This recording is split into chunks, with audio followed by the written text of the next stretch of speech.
justo acaban de informar. Yo había visto la publicación del señor decano en funciones, pero en la escuela todavía no había llegado. De hecho, la gente que estaba trabajando ahí en el edificio, porque en nuestro edificio, en el S6, trabajan los del IES. Ellos empiezan desde las 8. Entonces ellos todavía no los habían sacado. Fue hoy mismo que el Consejo Superior Universitario se reunió. Entonces vamos a tener que estar así todos los días. No sé si... Sí, porque la situación, pues, yo a mediodía vi en las noticias que se iba a extender la suspensión de clases para otros departamentos. Entonces pareciera que todavía no se ha tranquilizado eso, o sea, hay mucha contaminación. Entonces, no sé si van a tener examen el jueves o no. Si no tienen examen, pues tendríamos clases. ¿Y Camilo?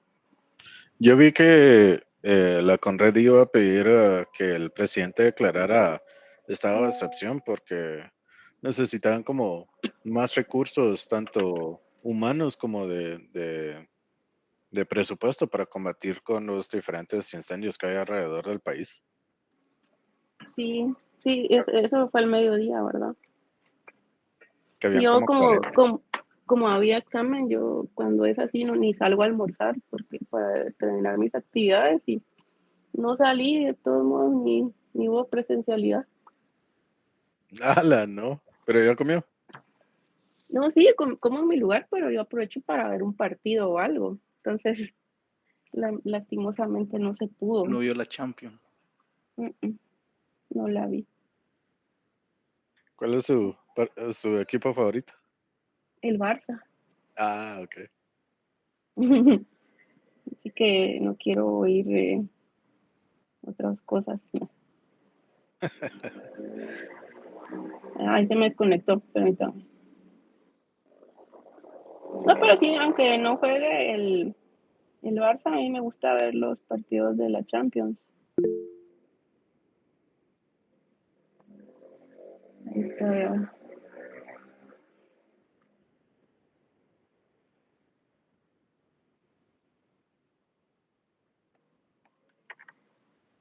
¿Y cuál es su liga favorita? A mí me gusta la española. Ah, ok. Pero ahora sí creo que ya puedo proyectar.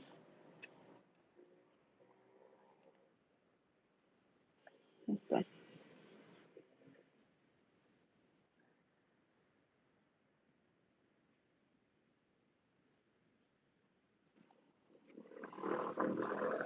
Ahí está, voy a retomar esta gráfica que fue la última que vimos el viernes.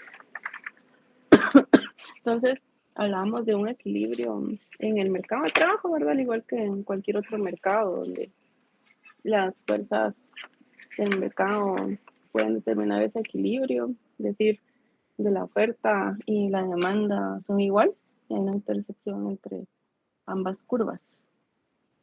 Bueno, resulta ser que ese sería el caso ideal, pero hemos hablado de que no siempre nos encontramos en ese punto de equilibrio. Pensemos que a un nivel de salario W1 nos encontramos bajo estas condiciones.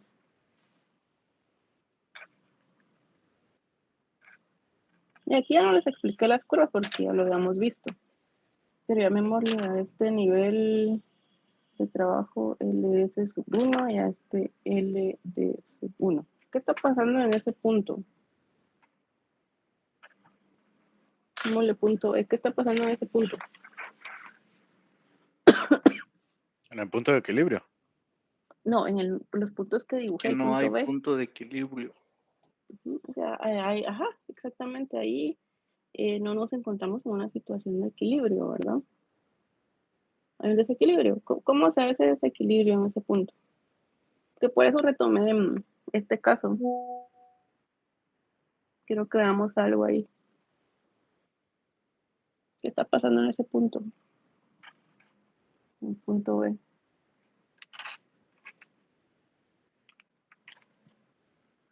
Un exceso de oferta. Exceso de oferta, exactamente. Los demás lo ven. Es decir, que si se dan cuenta, ¿qué nivel es el que están ofreciendo los trabajadores? El S1, ¿verdad? Este de acá. ¿Y cuál están demandando las empresas? El S1. ¿Qué pasa con esto? ¿Qué es lo que presenta el desequilibrio? Decimos que es un exceso de oferta. ¿Qué conduce a? ¿Qué conduce ese exceso de oferta?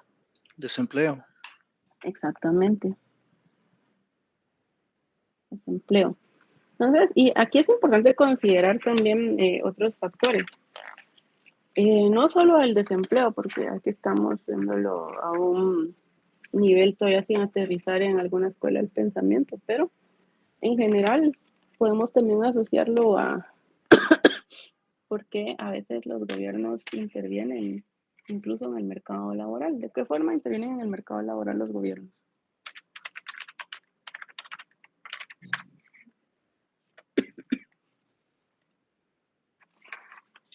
Con los salarios, Ajá, ¿y de qué forma lo hacen? por ejemplo, aquí en Guatemala, estableciendo el salario mínimo y la Exactamente. bonificación de crédito. Exactamente. Entonces, pensamos en la fijación de salarios mínimos, que no es un punto en el que vamos a profundizar, pero para que tengan la idea y tal vez ustedes lo vieron en el curso previo en microeconomía, podría ser que lo hayan visto. Entonces, aquí podemos pensar en la perspectiva de la empresa, que siempre argumentan las empresas de que, y va a depender mucho del nivel del salario mínimo, ¿verdad? Si se ubica, por ejemplo, como en este caso, por arriba del nivel de equilibrio, pues, ¿qué es lo que dicen los empresarios? Aquí en Guatemala, cada año se forma una comisión donde intervienen distintos agentes y discuten cuál va a ser ese nivel. Los empresarios no quieren que ese nivel aumente porque dicen que esto va a provocar precisamente desempleo, como lo vemos en la gráfica. Recordemos que para los empresarios es un costo de producción el salario, ¿verdad? Hay que remunerar la fuerza de trabajo que se oferta. Entonces, ellos no son partidarios de generar cambios o de establecer este tipo de fijación de precios. El salario es un precio más, ¿verdad? Es el precio por la fuerza de trabajo. Entonces, pero desde la perspectiva de los trabajadores, hay actividades que están ganando a veces ni siquiera para el nivel de subsistencia, ¿verdad? Entonces, eso se da mucho en Guatemala, en países como el nuestro, donde no se respetan incluso las jornadas de trabajo, sobre todo en las actividades de tipo agrícola, ¿verdad? Entonces, ahí podría ser que los gobiernos se vieran dispuestos a intervenir. Y esto es una opinión que ustedes tienen que elegir, o sea, qué postura adoptar, si son partidarios de la intervención estatal o si por lo contrario ustedes prefieren que no, que sea libre mercado. Entonces, teniendo en cuenta todo eso que ocurre en nuestro país, que no necesariamente es alentador, ¿verdad? Entonces aquí es cuando se puede justificar esa intervención o no, ¿verdad? Porque los distintos actores que intervienen resultan afectados en cierta medida. ¿Dudas, comentarios acá? ¿No? Doctora, Licenciada. Sí, sí, sí. perdón. Dale, habla. No, gracias. Yo solo quiero una pequeña aclaración. No me recuerdo con exactitud, yo sé que ya lo vimos, pero ¿qué es lo que significa LD y LS? Bueno, si usted Solo no para se tenerlo recuerda, más claro. si usted no se recuerda de los nombres de las curvas, recordemos que estamos viendo acá mercado de trabajo, curva de oferta y demanda. La curva de oferta tiene pendiente positiva o negativa. Curva de oferta tiene pendiente positiva. Es la curva roja, ¿verdad? Sí. Entonces, ¿por qué le agregué ese? Bueno, los libros generalmente usan ese porque es de supply, labor supply. Y usted que está familiarizado con Labor el supply. idioma, entonces se le facilita y labor demand. ¿verdad? Para el caso de la curva azul, que corresponde a la curva de demanda de trabajo. Ok, La L viene por esa notación que les he explicado, que los autores generalmente escriben estos libros en inglés, entonces permanece la notación de ese idioma. y cada vez que evaluemos lo que es el mercado de trabajo, siempre se van a ver estas dos curvas, tanto de oferta como demanda, o En todos habrán los ciertos... No, pero digamos, no sé cómo explicarme. Digamos, sin tocar la demanda, ¿se puede trabajar solo sobre la oferta? ¿O siempre van de la mano las dos curvas? Pues lo ideal es que se analice el mercado de forma integral, porque si se dan cuenta aquí, caemos en el análisis de las consecuencias de ese desequilibrio, que en este escenario es desempleo. Entonces, ¿cómo establecer ese desempleo? Pues conociendo cuánto se oferta y cuánto se demanda, ¿verdad? Entonces sí se tiene que ver de esa forma. Por eso empieza generalmente el análisis por el lado de la demanda, luego por el lado de la oferta y luego integral, ¿verdad? Equilibrio, análisis de equilibrio, ahí es hacia donde se apunta para caer en este tipo de escenarios. Porque recuérdense que la idea es implementar políticas más adelante, si es que son partidarios de la intervención. Sí, Luis Fernando. Sí, disculpe, ya con la última intervención. Digamos que todo el análisis en este mercado fuera el punto de equilibrio, ¿cuáles serían los efectos negativos en el mercado laboral aquí en Guatemala si llegamos al punto de equilibrio que está ahí en el centro? Porque a la hora de llegar al punto de equilibrio, que según tengo entendido, cualquier economía o cualquier país le gustaría estar ahí, pero a la hora de estar ahí siempre tiene tanto aspectos positivos como negativos. A la hora de estar en el punto E, dice usted. Ujú, sí, Pues en el punto E es donde converge tanto la oferta como la demanda, hay una intercepción. Es decir, que las fuerzas del mercado empujaron hacia ese punto. ¿Cuáles serían las consecuencias? Vamos a ver, alguien, ¿qué se les ocurre aquí? O sea, en realidad eso es positivo o es negativo. Estar en un punto de equilibrio es positivo o negativo. es positivo.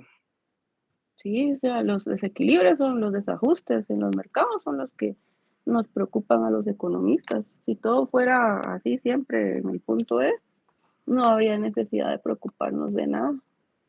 Y lo vamos a ver más adelante porque vamos a ver 3 enfoques hoy mismo. Creo que ahí le podría quedar más claro, porque también Gracias. va a depender del enfoque, ¿sí? Camilo. Doctora, iba a comentar de que una corriente económica explica el, que el salario mínimo, se me olvidó de qué estábamos hablando, el salario mínimo, el salario mínimo, se me olvidó lo que iba a decir, doctora, perdón. Se fue la idea. Sí, se me fue la idea, pero lo que tal vez que quería decir era que aquí en Guatemala el trabajo es muy poco tecnificado y entonces es difícil como decir de que el salario mínimo debería estar subiendo cada mes, eh, pero en cada año, ¿Y cuando qué pasa? la... Ajá. Ujú. Cuando la gente no se capacita, dice usted. Ajá, sí, eso era. ¿Y qué pasa con la inflación? Hay una pérdida de poder adquisitivo, que es la que también se considera en la fijación de los salarios mínimos. No estoy diciendo que yo sea partidaria de ellos, sino que estoy haciéndoles ver por qué es que se fijan, porque un gobierno lo hace por distintas razones. En este caso, no solo por ganar seguidores o votos, sino porque hay una pérdida de poder adquisitivo que no se recupera con el paso del tiempo, a menos que se hiciera un ajuste por inflación en los salarios, tanto el de nosotros y el de todas las demás actividades económicas, ¿verdad? Aquí en Guatemala, pues hace algunos años empezaron a hacer fijación discriminada, es decir, para ciertas categorías para maquilas tienen cierto nivel, para actividades agrícolas y para no agrícolas. No obstante esté capacitado o no la mano de obra, las empresas demandan esa mano de obra. Es decir, el trabajo físico también es un trabajo que debe ser remunerado de acuerdo a las leyes de los países, porque no obstante que nosotros los que estamos aquí tengamos cierto nivel académico y desempeñemos actividades principalmente de oficina, ¿verdad? O en el sector de servicios, pues actividades agrícolas requieren cierta participación física, ¿verdad? Que también tiene que ser remunerada, a mi parecer. Entonces, hay una pérdida de poder adquisitivo que se considera para la fijación de estos salarios, que generalmente no hay un consenso, es el presidente de la República el que finalmente establece el nivel para el salario mínimo, porque no hay un consenso por parte de los distintos sectores representados en la mesa de discusión para determinarlo. En los últimos años yo no he visto consenso, entonces es el presidente quien lo hace tomando en cuenta estos criterios técnicos que generalmente no compensa esa pérdida de poder adquisitivo, es decir, la inflación. Imagínense cuando tuvimos niveles elevados de inflación, o ahora, si lo ven, independientemente del nivel de precios o el dato de inflación de 3 puntos algo que publicó el INE ayer, cuando vamos al mercado, porque recuérdense que no todos los productos están incorporados en la canasta básica, pero ese salario, si ustedes con 100 quetzales antes compraban una canastita de productos, ahora es la mitad, ¿o me equivoco? Sí, correcto. Entonces hay que considerar, los gobiernos lo que hacen es considerar esos elementos de subsistencia, ¿verdad? Y también acuérdense que los empresarios, su objetivo es reducir costos para maximizar ganancias. Yo lo que estaba, perdone, Siga. lo que estaba pensando es que los países avanzados que se considera como de este lado del mundo, por ejemplo, Estados Unidos, Inglaterra, Australia, son países que no ponen como, no están subiendo constantemente el sueldo mínimo. Y las personas, los incrementos salariales que observan usualmente son basados en productividad. Esa es una cosa que quería remarcar. La otra es de que hay muchos trabajos acá en Guatemala que los empresarios, no sé si están en lo correcto o no, piensan de que no llena los requerimientos o el trabajo necesario como para ganar el mínimo. Por ejemplo, los tienderos, las personas que atienden las tiendas o atienden un puesto de verduras, tal vez no produzcan suficiente para ganar el sueldo mínimo. Entonces, yo he visto que a ellos se les paga menos que el sueldo mínimo. Se considera que es como trabajo informal, pero tal vez si no hubiera salario mínimo, ya no sería trabajo informal y se formalizaría si no hubiera ese requerimiento. Si no hubiera requerimiento, o sea, si no hubiera un tope para la fijación de salarios. Sí, por ejemplo, si al tiendero se le pudiera pagar 1,000 quetzales legalmente, tal vez se le incluiría dentro de una nómina. Ya no sería informal. Es que esos son artificios que usan los empresarios a veces. Y ahí estamos hablando de una pequeña empresa, ¿verdad? Porque es ilegal no incluir ciertas actividades o cierto tipo de trabajo, a menos que sea ese famoso 029, ¿verdad? Que se factura, son prestación de servicios. Ahí sí no están incluidos en planilla para el pago del IX, por ejemplo. Pero en las otras actividades sí, sobre todo en empresas grandes. Y el trabajo que se paga con prestación de servicios es porque se considera temporal. Que hasta dónde llega la temporalidad, eso es discutible también, ¿verdad? Pero sí, se dan cuenta, son temas muy interesantes y por eso les digo a ustedes, ya pueden ir sesgándose hacia una postura. Y yo lo noto cada vez que participan, más o menos su afinidad hacia qué escuela de pensamiento. Y ese es el objetivo, ¿verdad? La economía es tan amplia que da espacio para poder adoptar una postura, ya sea extrema o intermedia. Lo importante es conocer todos los enfoques para elegir uno y saber cuál es el enfoque más apropiado bajo ciertas circunstancias. Y eso al final del curso esperaré que ustedes ya lo tengan claro. ¿Sí? Entonces, bueno, pasando ya al tema de oferta agregada, que recordarán que fue un tema de la parte introductoria del curso. Lo vimos, yo les dije, esto va a ser muy, muy general porque lo vamos a retomar más adelante. Pues llegó el momento, estamos retomando ya con un análisis más profundo, ya no tan superficial. Lo vamos a ver de forma gráfica. Lamento decepcionarlos, aquí ya no queda tiempo para poder modelar, sobre todo porque voy a manejar 3 enfoques. Entonces, lo vamos a hacer de forma gráfica. Si se puede modelar, sí, ya modelamos un escenario que es el que yo le di mucho espacio porque lo van a usar en el siguiente curso. A pesar de que va a ser un poco distinto, más profundo aún, porque van a abrir la economía, pero por eso es que le doy mucha importancia al modelo ISLM, enfoque keynesiano, ¿verdad? ¿Qué es entonces la oferta agregada?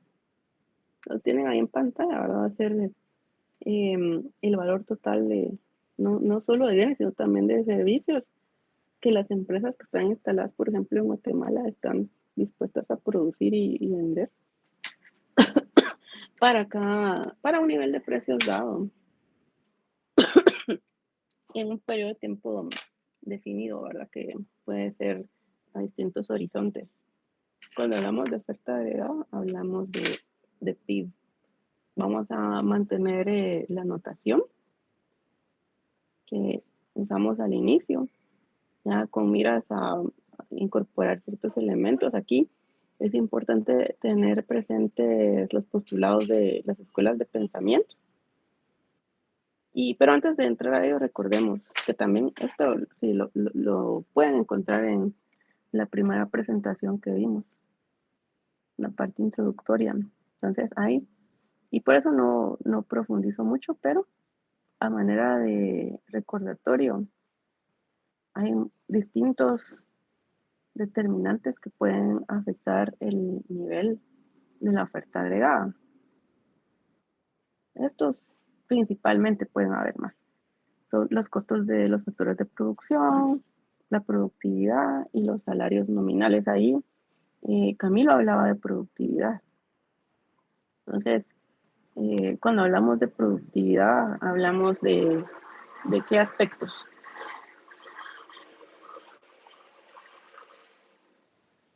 ¿De qué hablamos? La producción de un bien en un cierto tiempo dado. Hablamos de eficiencia, ¿verdad? De eficientar los procesos de producción. Como dice Camilo, pues va asociado al tiempo, es decir, que se busca que el proceso de producción sea más corto porque y la productividad puede ser no solo por las capacidades, es decir, por esa capacitación que reciben los trabajadores, sino también por elementos de tipo tecnológico, ¿verdad? Pero recordando un poco si partimos de la curva naranja, sabemos que estos factores del cuadrito naranja pueden afectar o pueden ocasionar desplazamientos de la curva de oferta agregada. Para que se observe un desplazamiento hacia la derecha de la curva naranja, curva o A1, ¿qué tendría que pasar?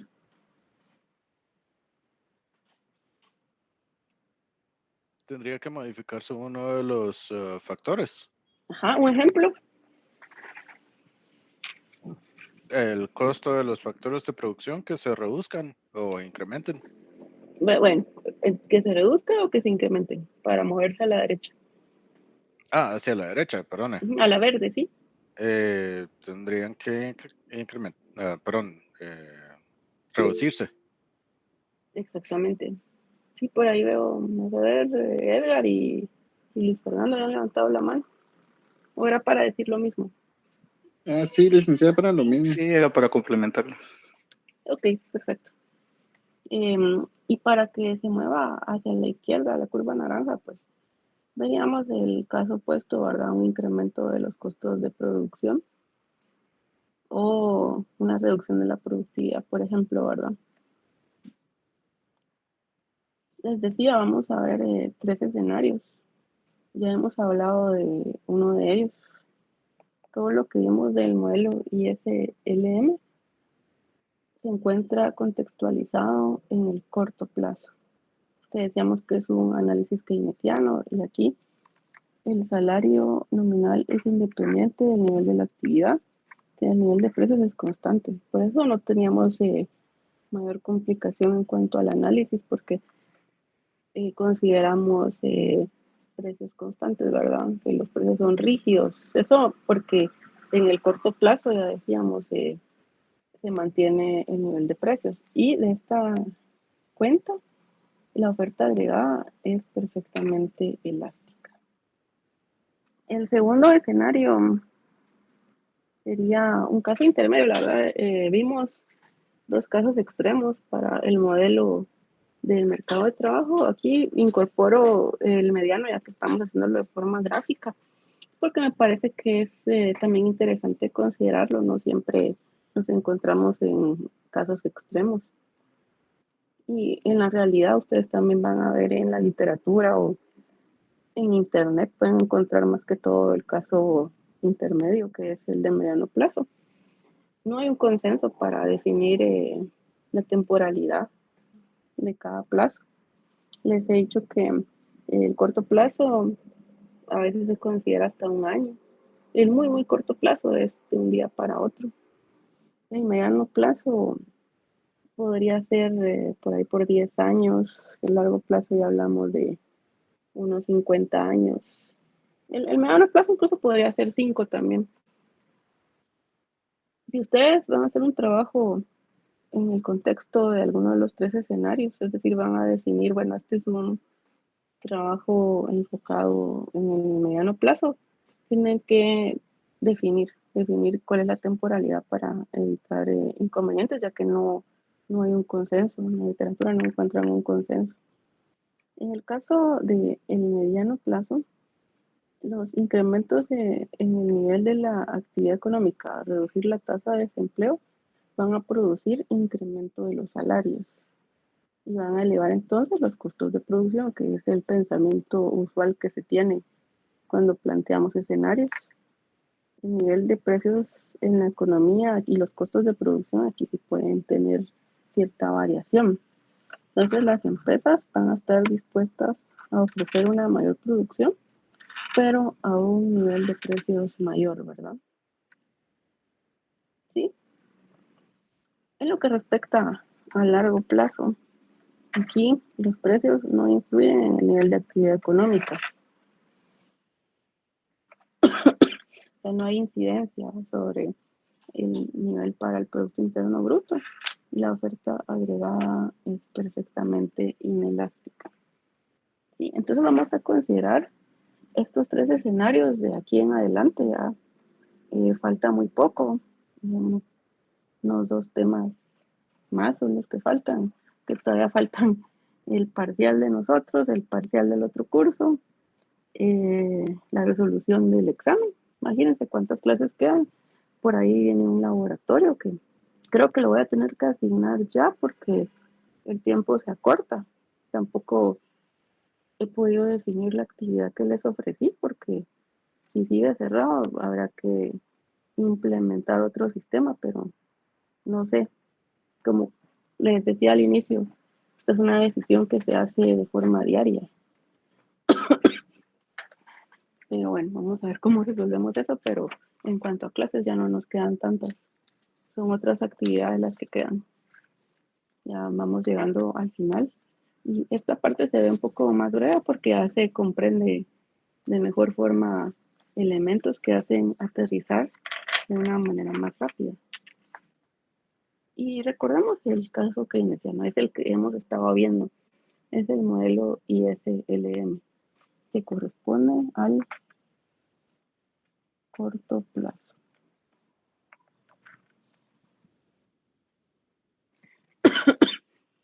¿Sí? Entonces, hemos estado viendo esto, o sea, ese fue el modelo que sí desarrollamos. Entonces, en el corto plazo, vamos a considerar niveles de desempleo elevados.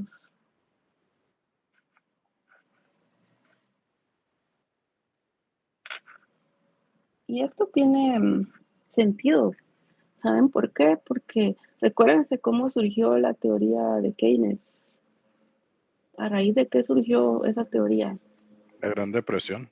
La Gran Depresión, exactamente, es en los años 30, o sea, los niveles de desempleo eran significativos, niveles de desempleo elevados. Entonces tiene sentido fundamentar este criterio de que los niveles de desempleo son elevados. Por otro lado, en cuanto al producto, es decir, al PIB, el producto se va a encontrar lejos de su nivel potencial. ¿Cuál es el nivel potencial del producto? ¿O qué es el PIB potencial? Lo mencionamos Sí, en la parte introductoria también, creo. ¿Sí? el PIB potencial es el que puede llegar a producir una economía cuando está al máximo de sus capacidades productivas.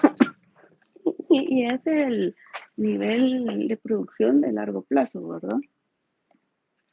Es el PIB potencial, el nivel de producción de largo plazo. ¿Cómo estimarlo? Pues existen distintos modelos. Va a depender de lo que se elabore para cada país. En el caso de Guatemala, yo no he visto publicado ninguna metodología para la economía guatemalteca. Sin embargo, sí sabemos o sí dan a conocer las autoridades monetarias que es un nivel alrededor de 3.5%, pero no publican la metodología. Hay un consenso en relación a que este tipo de variables no son observables. ¿Qué quiero decir con esto? Que son variables que se estiman, ¿verdad? Se estiman, no se proyectan. Hay una diferencia entre estimación y proyección. Proyectamos hacia futuro, ¿verdad? Y estimamos en base a los datos con los que se cuenta. Entonces, en ese sentido, los distintos centros reconocen de que el PIB potencial como un par de variables por ahí, la tasa de desempleo natural, la tasa de interés natural, son variables que son estimadas y que puede ser cuestionable ese dato. Pero en sí son necesarias esas metodologías para tener una idea de qué tan lejos se encuentra la economía de crecer a partir de ese punto, ¿verdad? Para adoptar medidas que puedan estimular el producto o que también impidan que se sobrecaliente la actividad económica, como lo vemos en época reciente, ¿verdad? ¿Sí? ¿Y qué más podemos hablar aquí en cuanto a los costos medios? Los costos medios para las empresas se mantienen constantes.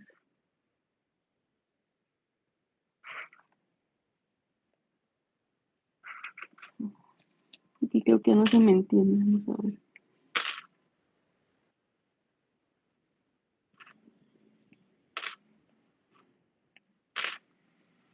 Ahí está. Al igual que ocurre con los salarios y los precios.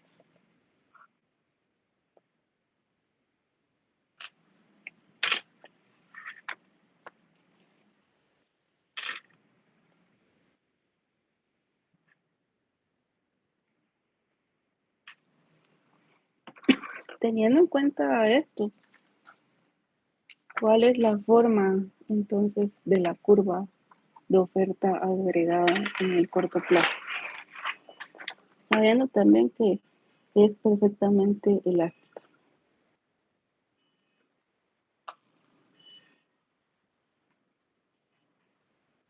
¿Cuál es la forma?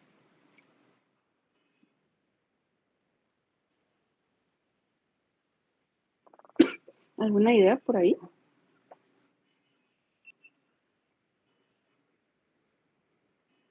¿Sería una curva vertical? Una Sí, recta. Pero, o sea, una curva así, Sí, exacto. ahí estarían variando los precios. Doctora, ya que los precios son fijos y Ujú. la producción también es fija, considero que es una recta horizontal. Pero la producción no es fija. La producción adopta estos niveles. Ah, perdón, es creciente. El nivel de precios puede ser creciente o decreciente, ¿verdad? Puede ir aumentando o disminuyendo. En cuanto a los precios, pues son constantes, están dados, por eso es que no teníamos ninguna dificultad con el modelo ISLM, por su naturaleza de corto plazo, teoría creada por Keynes. Entonces, esta es la forma, porque los precios se mantienen, o sea, el nivel de precios sub cero se mantiene. ¿Sí? Bien ahí, Abel, ¿sí? ¿Todo bien?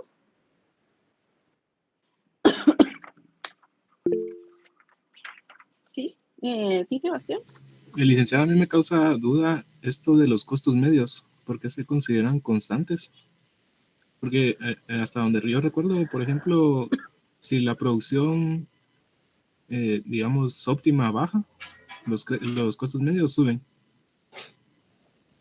Y igual si aumenta, también van a subir, ¿no? Pues que tiene la forma de U. Ujú. Sí, esto en la teoría marginal, ¿verdad?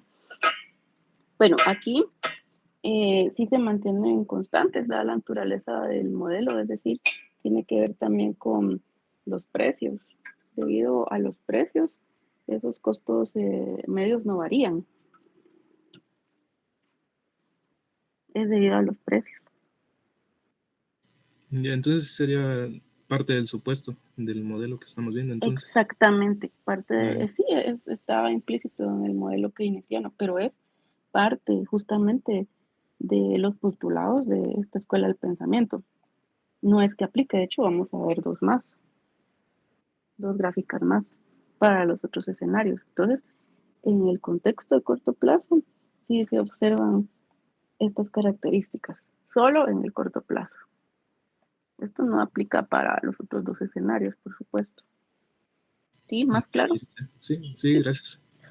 A ver, no sé si le quedó claro. Abel no está aquí.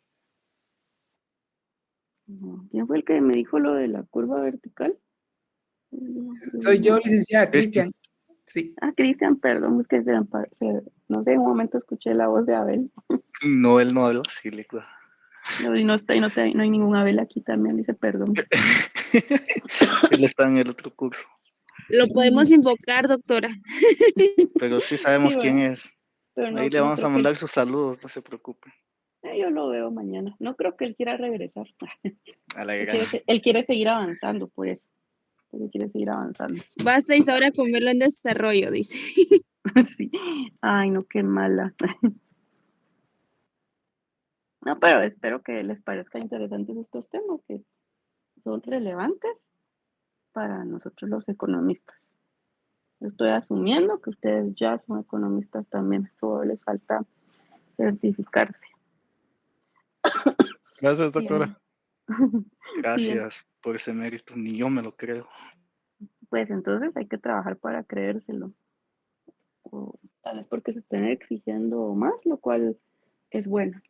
Entonces, el siguiente escenario es el caso intermedio. Estamos hablando entonces aquí del mediano plazo. Ay, listo, ahora sí me escribo. Mediano plazo. Este es el caso que les decía que encuentran, si se meten a internet van a encontrar generalmente esas formas, no necesariamente los casos extremos, ¿verdad? Pero sí, alguien iba a Doctora, hablar. pero ¿me puede regresar al anterior? Se me olvidó copiar. Estaba Gracias, muy perdón. entusiasmado y no copió. Sí, Tómale un screenshot, no copies. ahí está. Ujú. Ya, gracias. Listo, bueno. Entonces, en cuanto al mediano plazo, aquí sí podemos hablar que existe también desempleo, pero no en niveles elevados como en el caso previo. O sea, hay desempleo, ¿verdad? puede haber desequilibrios, pero no a niveles como el de una crisis económica, la de los años 30, ¿verdad? Ese es un caso excepcional, pero eso es un caso extremo. En cuanto al producto, el producto aquí sí va a estar más cerca de su nivel potencial. No en su nivel potencial, sino cerca, ¿verdad?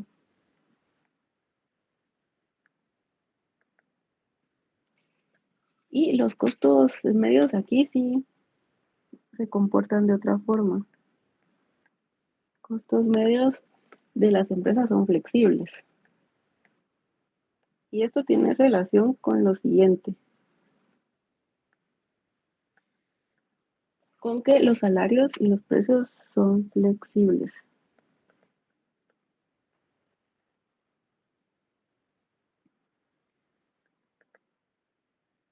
Sí, o sea, la incidencia en los costos medios se da a través de los precios, ¿verdad?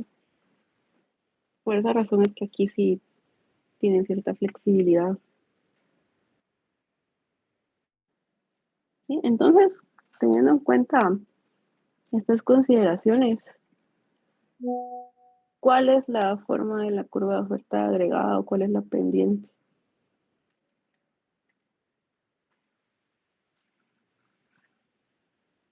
Les pregunto.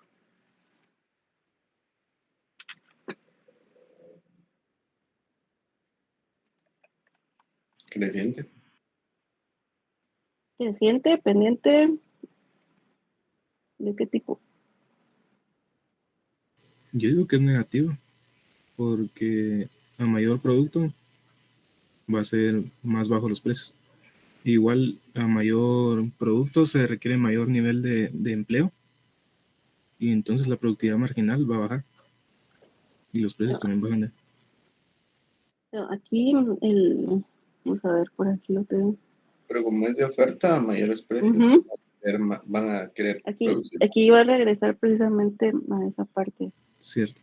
¿Qué es la oferta agregada? Está relacionada con el valor total de bienes y servicios que las empresas están dispuestas a ofrecer, es decir, a vender, ¿verdad? Sí, licenciado. Positivo. Entonces sería positiva, ¿verdad? Exactamente. Y recordemos que aquí hablamos de que si hay cierta flexibilidad, un mayor precio va a impulsar a las empresas a producir más, ¿verdad? Estarían dispuestas a producir más ante un mayor precio. Por eso se da la relación positiva. ¿Todo bien ahí?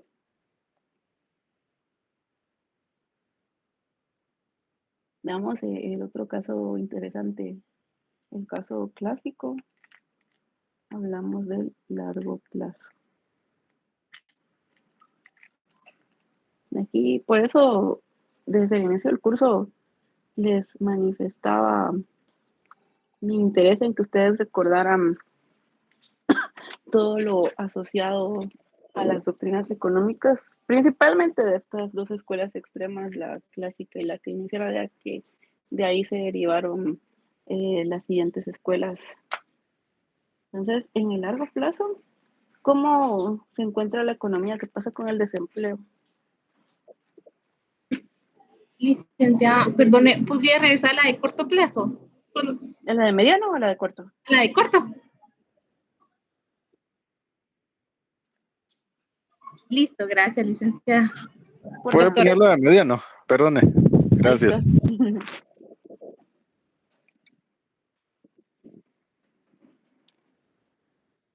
Gracias, doctora. Listo, ahora sí repito. En cuanto al desempleo, ¿qué podemos decir acerca del desempleo para el enfoque clásico? ¿Existe el desempleo? ¿Existe el desempleo para los clásicos? No, perdón. No tienen desempleo. Entonces, ¿cómo se le llama esa condición? Empleo pleno. Pleno empleo, exactamente. Y aquí hay que recordar cuanto a esa escuela clásica de que en realidad los clásicos consideran que sí hay cierto desempleo, pero ellos le llaman desempleo friccional o voluntario.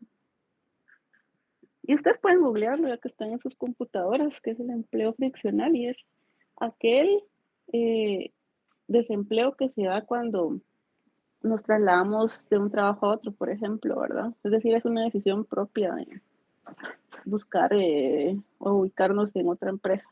Ese es el desempleo friccional para los clásicos.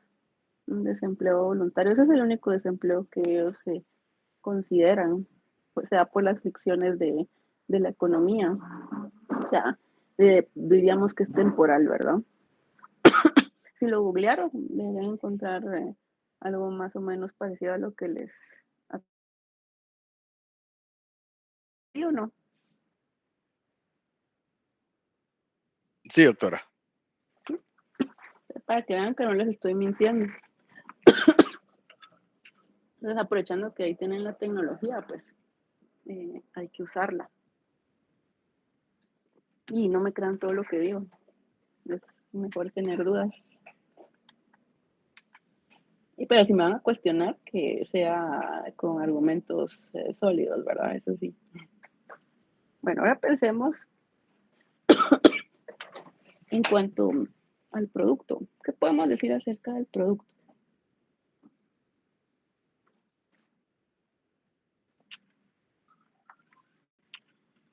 ¿Cuál es el nivel del PIB?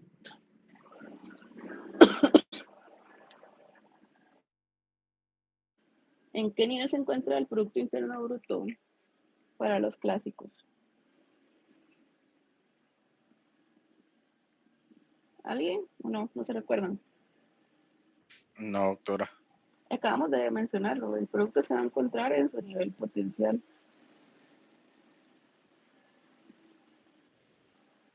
Sí, para los clásicos, y tiene sentido porque es un enfoque de largo plazo, ¿verdad? En cuanto a los costos medios de las empresas,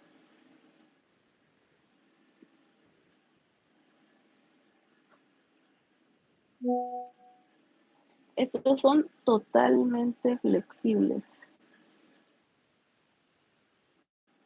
al igual que los salarios y los precios. ¿Y qué decíamos de los precios y la actividad económica? ¿Qué decíamos?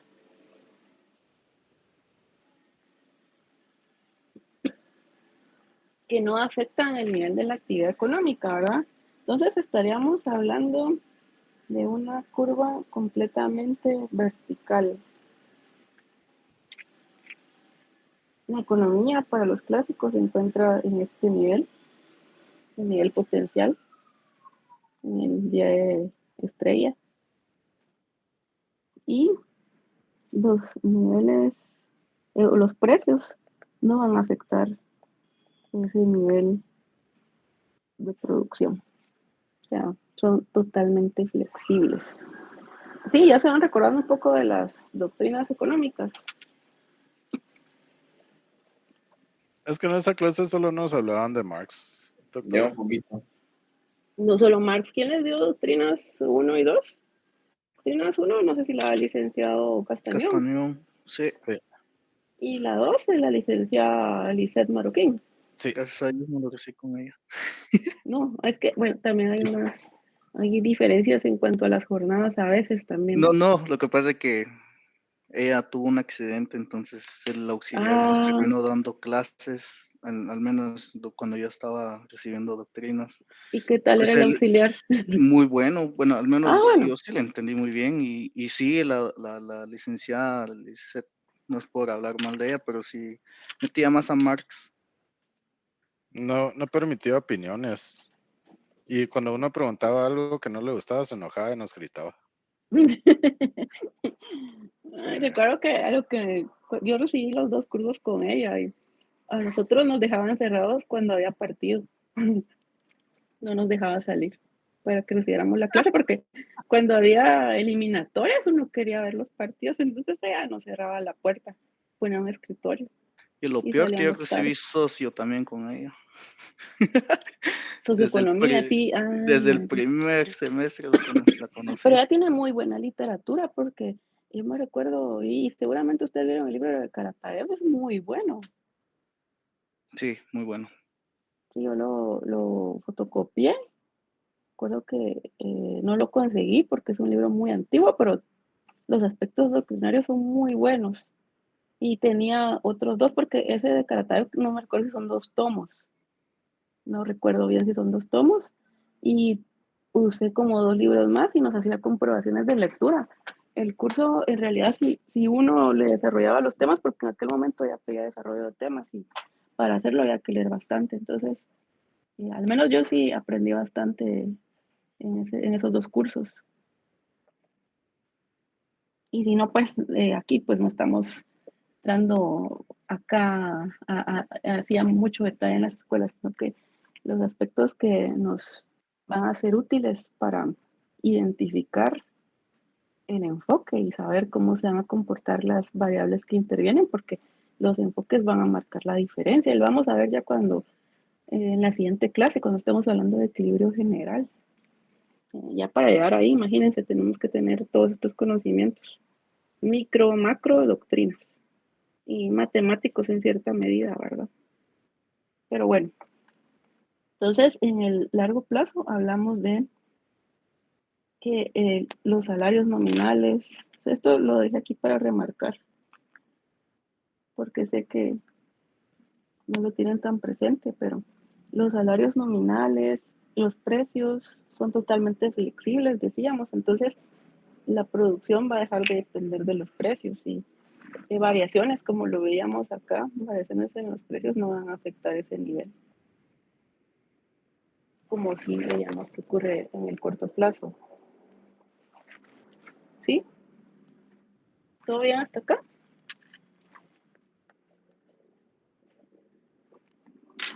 Perdón, doctora, ¿puedo subir rapidito? Disculpe. Esta, ¿verdad?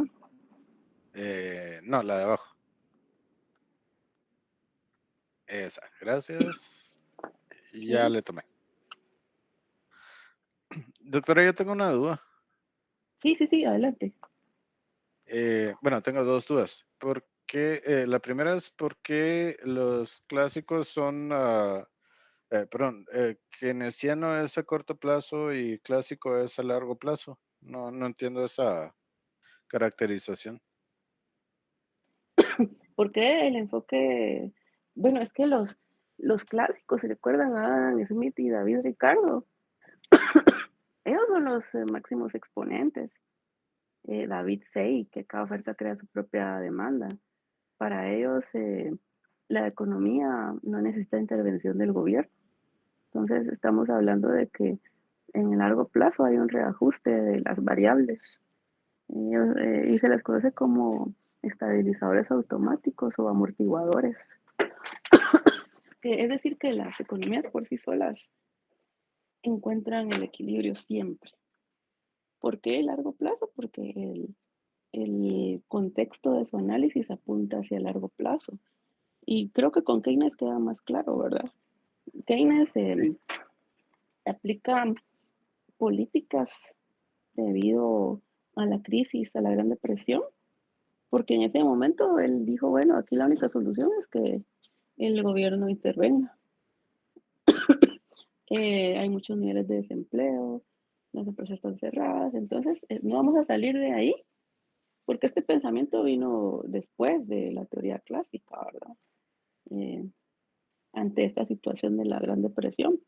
Entonces él como asesor del gobierno planteó toda esta doctrina que no la ven ustedes en su libro, en el de la teoría general de, ¿cómo se llama? De los precios, los salarios, algo así. No la ven así. El modelo ISLM es una construcción de Hicks y otro autor más. Entonces, ellos lo desarrollan de forma gráfica, no crean que... Y si ustedes leyeron, porque yo sí leí ese libro de Keynes, ese libro, para digerirlo, no es tan fácil, ¿verdad? Se recordarán, no sé si lo leyeron. No, No. no veo eso. Ustedes no han leído mucho, ¿verdad? Licenciada, no es que no hayamos leído, sino que como estos libros casi ya no se consiguen, al menos que con la licenciada nos daba ciertos capítulos del libro rescatado, pero a veces estaban muy incompletos, faltaban páginas. Entonces, por lo mismo. Yo creo que ella solo se centraba como en las partes importantes porque no se podía abarcar en el curso, pero Sí, exacto. en internet, en Sofos también lo venden. Ajá, lo venden en Sofos y está en PDF. Acuérdense que la piratería aquí es muy eficiente. Entonces, ahí encuentra uno libros. Yo no estoy sugiriendo que apoyen la piratería, ojo. Lo ideal es comprar los libros y respetar los derechos de autor, pero como estamos en San Carlos, me recuerdo que a puras fotocopias vivía uno. Entonces, por eso fotocopié el de Caratae, pero ese de Keynes sí está disponible. ¿Todavía lo tiene, licenciada? Por ahí debe estar, pero son fotocopias. Ese no es original. Lo que pasa es que no son libros que uno consulte siempre porque lo tiene uno presente, pero si tengo alguna duda sí podría ubicarlo y retomar algún tema porque sé que ahí está. Pero entonces, regresando a la consulta de Camilo, la política fiscal y la política monetaria son de corto plazo. Entonces, esa intervención del gobierno que plantea Keynes para que la economía tome impulso es de corto plazo. A eso se debe, Camilo. Gracias, doctora, ya comprendí esa parte. Mi otra pregunta es el nivel medio que vimos. ¿Esa es la teoría monetarista o de Hayek y Friedman? Es que la teoría monetarista lo que argumenta es que habla de la velocidad del dinero y que eso provoca inflación. Partiendo de ahí también se veía la ecuación de Fisher, ¿verdad? Me recuerdo. Entonces, ese contexto es diferente. Es ok, entonces solo también, es como la ¿verdad? unión del... Es intervención, es que depende de qué estemos hablando, pero la intervención del gobierno, porque ellos sí plantean, hablan de monetarismo, hablan de Banco Central, ¿verdad? Entonces sí hay una intervención, pero se enfocan particularmente en el mercado de dinero, por eso se llama teoría monetarista, que vendría siendo de corto plazo. Ok, muchas gracias, doctora. Pero si usted flexibiliza los precios, que depende de los supuestos de cada modelo. No, por eso les decía y por eso me interesó plantearles el enfoque intermedio como una idea de que no necesariamente vamos a estar en los lados opuestos, ¿verdad? No necesariamente estamos así. ¿Sí? ¿Me explico, Camilo? Sí, muchas gracias. Y por eso nuestra respuesta de siempre depende. Pero sí, tenemos razón en señalarlo porque hay que tener todo muy claro. Y si no hay más dudas, pasamos a la derivación gráfica de la oferta agregada para el mediano plazo. Entonces, aquí van a ver 4 cuadrantes, voy a usar 3. Cuadrante 1, tenemos, y esta es por la forma en la que lo estoy trazando, quiero ver interacciones simultáneas. Si a ustedes se les dificulta, pueden hacerlo de forma individual, yo no tengo problema con eso. Prefiero que no se compliquen, pero que comprendan. Pueden hacer sus 3 gráficas individuales si en algún momento se requirieran, ¿verdad? Y se les complica así por la forma en la que están trazados los cuadrantes. Entonces, primer cuadrante, tenemos eje horizontal, distintos niveles para producción o PIB, eje vertical, niveles de precios. Entonces, ahí vamos a construir la curva de oferta agregada. Cuadrante 2, vamos a incorporar ahí el análisis de mercado de trabajo. A ver si se dan cuenta, tenemos en el horizontal distintos niveles para el salario y en el vertical distintos niveles para el mercado laboral, es decir, ya sea oferta o demanda de trabajo. Y en el cuadrante que voy a llamarle 3 solo para situarlos, en ese cuadrante vamos a utilizar distintos niveles de producción y vamos a enfocarnos en el factor trabajo. ¿Qué podemos construir ahí entonces en el cuadrante 3? Dadas las variables. Y empezamos con eso, el tema de mercado de trabajo. ¿Cómo se llama? Oferta agregada. No, con ese terminamos, pero ¿con cuál empezamos el análisis del mercado de trabajo?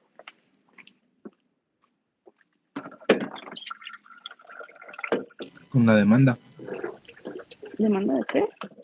de trabajo. Bueno, partimos de una función de producción. Esa sería la que construiríamos en el cuadrante 3. ¿Sí? Bueno, entonces empecemos a analizar. Hemos hablado del mercado de trabajo. Sabemos que hay una curva de oferta y otra de demanda. Voy a trazar aquí las dos curvas. ¿Cuál sería la curva de oferta y cuál la de demanda?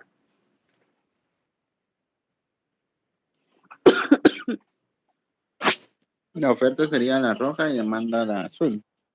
Exactamente, LS y L.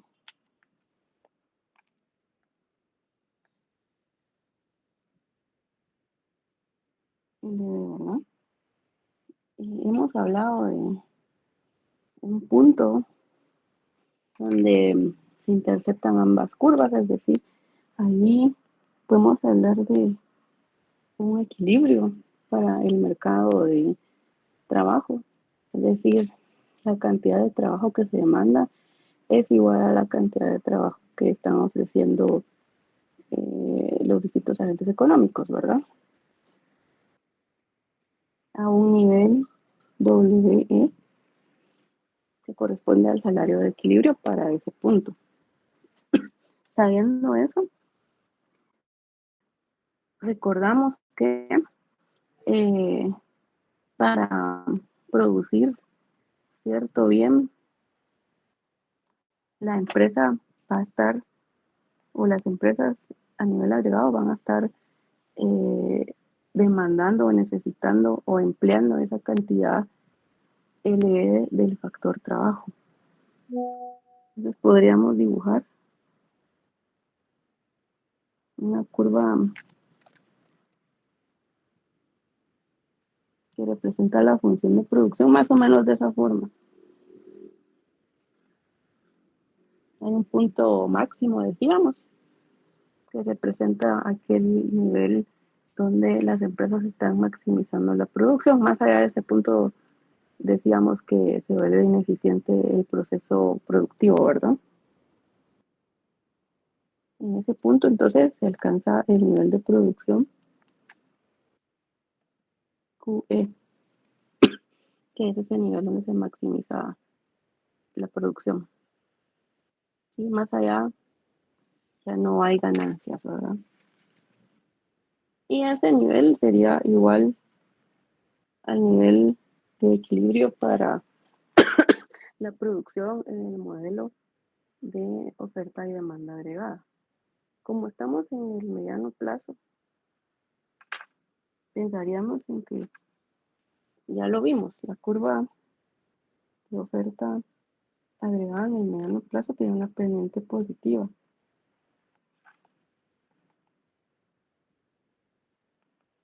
A un nivel P sub E que corresponde al precio de equilibrio en este contexto, ¿verdad? ¿Sí? ¿Todo bien ahí?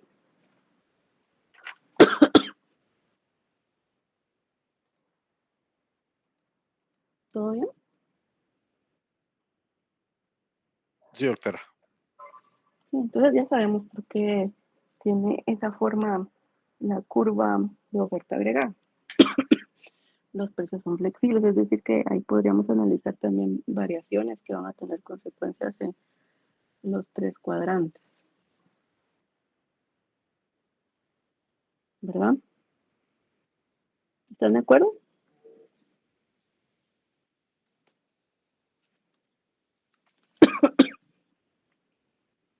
¿Sí o no? Sí, doctora. No me había dado cuenta de la hora, nos extendimos un poco. Pero ya voy a terminar, les voy a dejar ir. Veamos el caso de largo plazo. El caso anterior era para el mediano plazo. Veamos el enfoque clásico, siempre partiendo de las curvas de demanda y de oferta LS, donde ya sabemos que tenemos un nivel de equilibrio LE con un nivel de equilibrio W para el salario. Entonces aquí también podemos pensar en el mismo análisis. Y aquí esta función de producción tiene esa forma por la forma que yo coloqué las variables, ¿verdad? Por eso les decía, si se les dificulta, pueden hacerlo de forma individual, es decir, hacer una gráfica para el mercado de trabajo, otra para la función de producción y otra para el modelo de oferta agregada y de demanda agregada, ¿verdad? Y aquí, si se dan cuenta, estamos viéndolo desde la perspectiva del lado de la oferta. La demanda la estuvimos analizando anteriormente y ya lo vamos a ver de forma integral y se van a dar cuenta de lo interesante del análisis gráfico. Entonces, en este punto se alcanza el nivel óptimo de producción, tanto para las empresas como para la economía. Hablamos de una forma, entonces, completamente vertical para la oferta agregada, dado que en el contexto clásico las variaciones en los precios no van a afectar ese nivel potencial, ¿verdad? Acuérdense que este es el nivel potencial.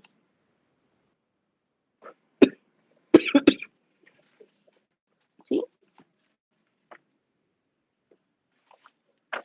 Sí. ¿Me escuchan? Sí, licenciado. Si es que se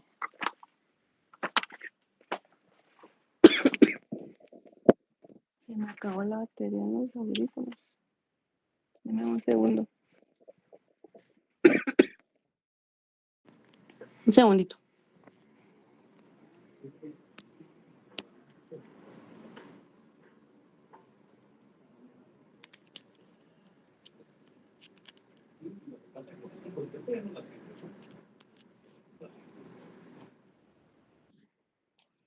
¿Me escuchan? Sí, doctora. Sí. Que me dio la batería.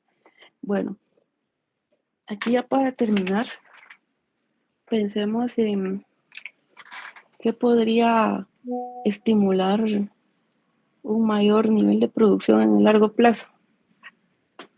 Un ejemplo.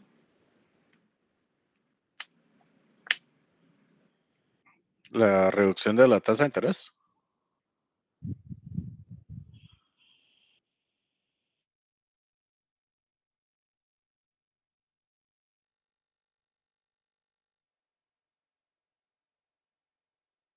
¿Puede repetir, Cam?